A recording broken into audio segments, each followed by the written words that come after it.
Cordial saludo, mi nombre es Diego Alejandro Cárdenas Ospina, estudiante del Seminario Pedagogía y Didáctica Intercultural 4 de la Maestría en Educación Intercultural de la Universidad Nacional Abierta de Distancia, UNAD. A continuación voy a presentar mi trabajo que corresponde a la actividad número 2, Diálogo Intercultural en Contextos, el cual consistía en hacer un análisis de una situación problemática propuesta por la actividad.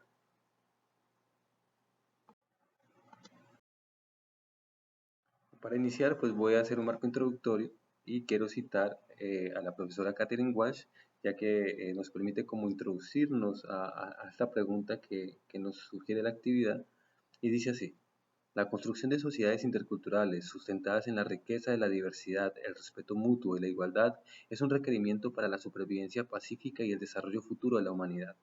Pero la interculturalidad no va a venir hacia nosotros. Nosotros todos tenemos la necesidad y la responsabilidad de buscarla, de construirla.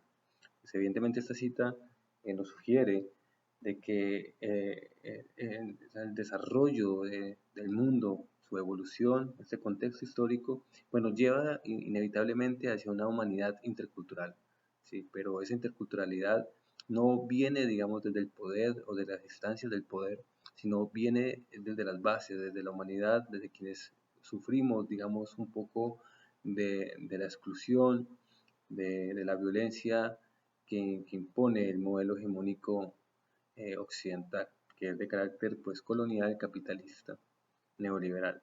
Entonces, esta situación pues yo creo que es importante porque nos ubica en que no es que la educación intercultural sea un concepto emergente porque sí, sino que se ubica en un contexto sociohistórico en el cual requiere o nace un proceso de lucha de los pueblos.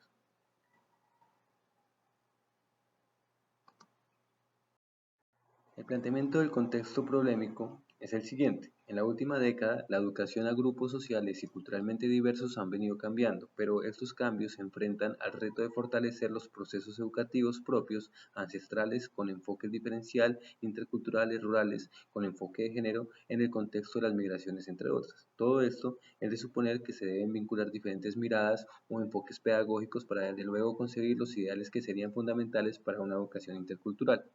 A esta pregunta polémica yo la analizo desde tres aspectos fundamentales.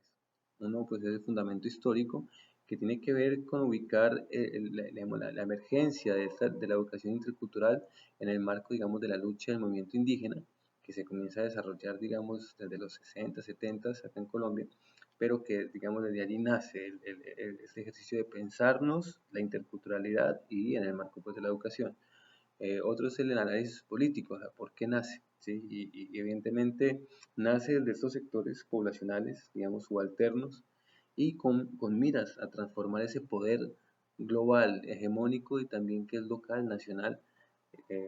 Entonces tiene como tal una intencionalidad política que es la transformación como tal de esas estructuras. Y también tiene un fundamento pues pedagógico en el cual pues bebe, digamos, de las aguas de la educación popular, la educación intercultural y la educación propia. Es decir, son estos tres corrientes de pensamiento fundamentalmente quienes le apuestan a pensarnos o a construir una educación para la diversidad, una educación que permita superar de alguna manera este racismo, esta exclusión que aún sigue reproduciéndose entre el sistema educativo y que requiere, digamos, de una transformación estructural. Como fundamento histórico, ubico yo acá el siguiente párrafo, y es: sectores sociales históricamente oprimidos han logrado proponer en las últimas décadas proyectos políticos y culturales que subvierten las estructuras del poder hegemónico, dando lugares a nuevos paradigmas civilizatorios fundamentados en la pluralidad, la diversidad, la heterogeneidad y la interculturalidad. Para ubicar, digamos, esa emergencia, digamos, de por qué atender de manera diferencial a ciertos sectores sociales, es fundamental esto ubicarlo dentro de un contexto histórico. ¿Sí? Es decir, no nace porque sí, no nace porque hoy el gobierno o instancias del poder se piensen la interculturalidad, sino que nace en un proceso, digamos, anclado históricamente en el movimiento indígena, pues por lo menos acá en el caso colombiano, y esto hace que pues que hoy en día, quizás 30, 40 años después, 4 décadas después, hablemos de una educación interculturalidad. O sea, es decir, nace de esos sectores sociales que ya tiene un bagaje, digamos, histórico y digamos, no lo hablamos, digamos, desde, desde, desde la inmediatez, sino que ya tiene un recorrido histórico. Como movimiento político, pues evidentemente va a leer concebir las ideales que serían fundamentales para una pedagogía intercultural supone un compromiso ético por la vida y por la lucha emancipadora de los pueblos. Una educación intercultural es entonces aquella construida desde las bases del movimiento social que se fundamenta en la crítica a las estructuras del poder, la recuperación y valoración de los saberes y conocimientos ancestrales y populares y la construcción de una sociedad más justa e igualitaria. Con eso vuelvo y repito, o sea, se ubica históricamente y contextualmente dentro de un proceso de lucha social, específicamente o puntualmente desde el movimiento indígena, pero que posteriormente adquiere un aspecto más amplio. Cuando a veces se habla de esta emergencia de la educación intercultural, también se habla, o así dice la literatura, desde dos miradas, una educación intercultural crítica y una funcional. Esa funcional pues es la que supone el Estado, es la que digamos es cooptada por las instituciones del poder y de alguna manera instrumentalizada para incluir dentro de una lógica multiculturalista a las poblaciones que históricamente han sido incluidas. Pero entonces esta perspectiva, digamos, funcional, no representa, digamos, los fundamentos políticos que finalmente subvertir esas estructuras.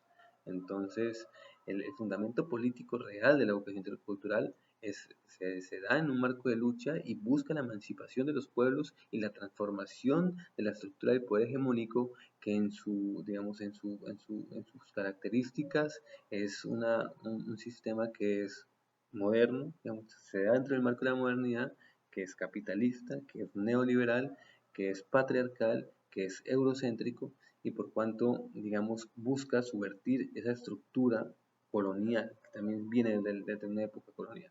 Entonces, eh, por eso tiene un fundamento político la educación intercultural. Hay una frase muy bonita de Freire que dice así y que le da sentido político a la educación y es la siguiente: la acción política del lado de los oprimidos debe ser acción pedagógica en el sentido auténtico de la palabra y por tanto acción con los oprimidos. Es decir, una educación que realmente liberadora es una acción que va de la mano con ese sector que históricamente ha sido excluido, por eso tiene ese componente político tan fuerte y de allí bebe la educación intercultural. Todo ese fundamento pedagógico. Dice así, la educación intercultural es una práctica educativa y política que tiene como objetivo cuestionar las formas del poder y las desigualdades sociales, promover el diálogo horizontal entre culturas y reivindicar los saberes y conocimientos ancestrales y populares. Otra frasecita de Freire dice: el respeto al saber popular implica necesariamente el respeto al contexto cultural.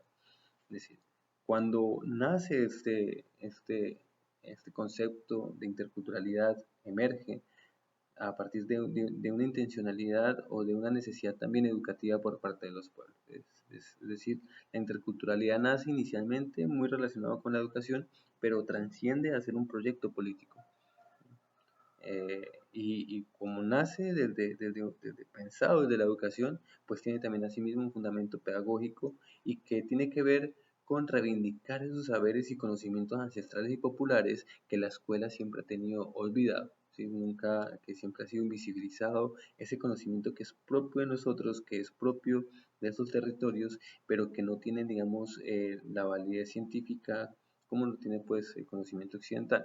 Entonces, desde allí se fundamenta pedagógicamente y esto implica que requiere también de otras o le apuesta a unas nuevas metodologías que son críticas, que son activas, que son participativas, que están mediadas siempre por el diálogo de saberes, que buscan siempre la participación, ¿cierto?, comunitaria, que busca, digamos, reconocer esos saberes que están en los abuelos, las autoridades, las mujeres, las parteras, las pactos de crianza, él busca de alguna manera eh, eh, reunir ese cúmulo de actores y de conocimientos que están en la vida cotidiana y comunitaria para poder producir saberes propios, saberes que, digamos, compitan por ese mundo del significado de lo que es el conocimiento y la escuela como tal. Entonces, ese fundamento pedagógico, pues evidentemente invita a tener, digamos, muchas metodologías, ¿sí? Eh, digamos que pensarse la riqueza cultural de un pueblo, pensarse sus historias, sus cosmovisiones, sus músicas, danzas, pensarse todo lo que implica el desarrollo cultural de un pueblo, pues da para una oportunidad pedagógica enriquecedora, ya que, digamos, son diferentes y muchas las formas en que uno podría llegar a ese conocimiento y poderlo llevar a una escuela, a establecer esos diálogos con esos otros saberes o esos saberes que son propios de nuestro territorio.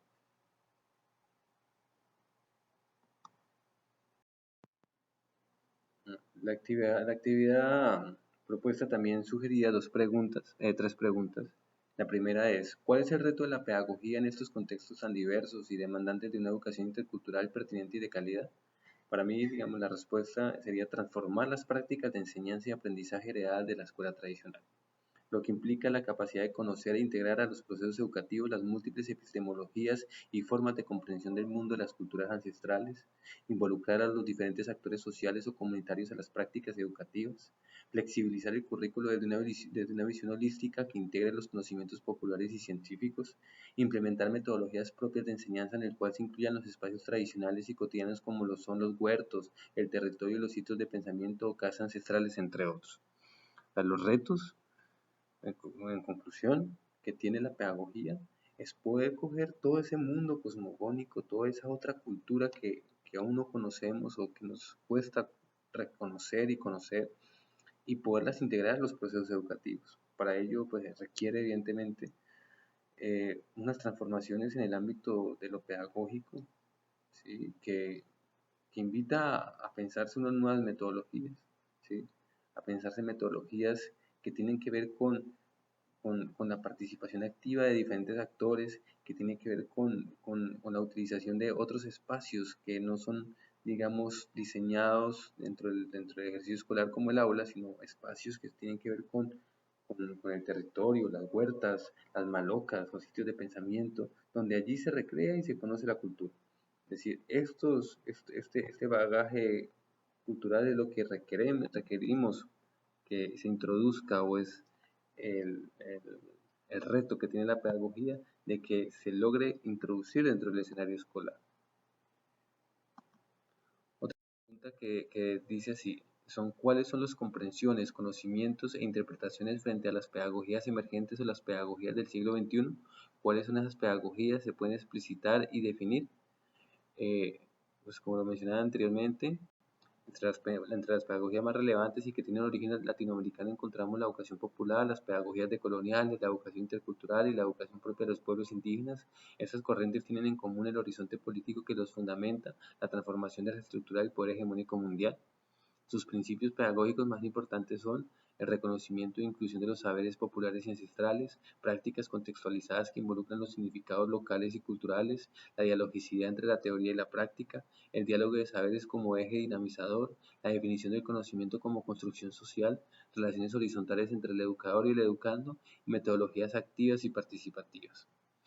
Es decir, la educación intercultural bebe de todas las pedagogías que han surgido, digamos, en América Latina, principalmente en el siglo XXI, siglo XX y siglo XXI, y que comienzan a fundamentar estas nuevas prácticas que requieren hoy las comunidades, que requieren hoy estos sectores que son culturalmente diversos.